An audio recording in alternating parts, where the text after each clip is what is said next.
नागपूर नागपूरला एक स्मार्ट सिटीचा दर्जा मिळालेला आहे. नागपूरची ओळखच स्मार्ट सिटीच्या नावाने आहे. त्यातच नागपुरात एक ट्रॅफिक पोलिसांनी राबवलेला उपक्रम आहे, ज्याच्यामध्ये हे माझ्या मागे आपण बूथ बघू शकता. या बूथमध्ये ट्रॅफिक पोलीस जे आहे ते या बूथमध्ये थांबून वाहतुकीचं जे आहे ते नियंत्रण करू शकतात. म्हणजे ऊन असो, वारा असो, पाऊस असो, काही असलं तरी ट्रॅफिक पोलीस जे आहेत ते या कॅबिनमध्ये बसून या सगळ्या गोष्टीचं नियंत्रण करू शकतात. सिग्नलचं जे आहे किंवा वाहतुकीचं आहे ते नियंत्रण करू शकतात. आपण जर का माझ्यावरती बघितलं, बूथच्या वरती इकडे सोलार पण लावलेले आहेत. सोलार पॅनल यासाठी जेणेकरून त्यामध्ये वीज पुरवठ्याचा याचा काही प्रॉब्लेम झाला नाही पाहिजे. आपण जर का या बूथच्या आतमध्ये पाहिलं, त्या बूथच्या आतमध्ये एक माईकची व्यवस्था लावलेली, जेणेकरून ट्रॅफिक पोलीस जे आहेत ते माईकच्या सहायतेने पूर्ण नियंत्रण हे करू शकतात. आतमध्ये बसायची व्यवस्था आहे, पूर्णपणे हा पॅक आहे. परंतु या ट्रॅफिक पोलिसांच्या बूथ मध्ये आपल्याला एकही जण बसलेला किंवा एकही ट्रॅफिक कर्मचारी बसलेला दिसत नाहीये.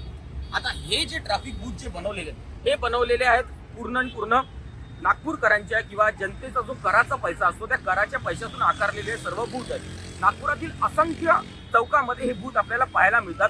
परंतु जनतेच्या पैशातल्या म्हणजे करातलं जे पैसे आहेत त्या कराच्या पैशातून आकारलेल्या बूथमध्ये एकही ट्रॅफिक पोलीस कर्मचारी आपल्याला पाहायला मिळत नाही.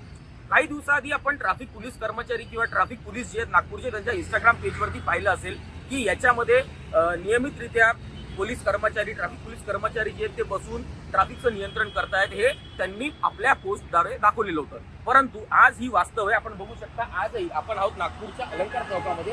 आजही या अलंकार चौकामधल्या या ट्रॅफिक पोलमध्ये आपल्याला कोणी बसलेलं दिसत नाहीये. आणि फक्त अलंकार चौकच नाही, तर नागपुरातील अनेक चौक असे आहेत ज्याच्यामध्ये बूथ उभारलेले आहेत, परंतु याच्यामध्ये कोणीही पोलीस कर्मचारी ट्रॅफिकचं नियंत्रण करताना आपल्याला पाहायला मिळत नाहीये. आता या गोष्टीचा जबाबदार कोण आहे? खरंच नागपूर ट्रॅफिक पोलीस याच्यावरती काही कायदा सुव्यवस्था किंवा याच्यावरती काही निर्णय घेणार आहे का? कारण की हा जो पैसा आहे पूर्ण आपल्या जनतेच्या करातनं आकारलेला पैसा आहे आणि याच्यामध्ये आपल्याला कोणीही बसलेला पाहायला मिळत नाहीये. आता याच्यावरती कशा प्रकारची कारवाई होते आणि याच्यावरती काय निर्णय घेतला जातो हे आम्ही देशोन्नतीच्या माध्यमातून तुम्हाला दाखवत राहू. तोपर्यंत पाहत राहा देशोन्नती. कॅमेरामॅन सम्राट गोटेकर सोबत धवल गोलब, देशोन्नती, नागपूर.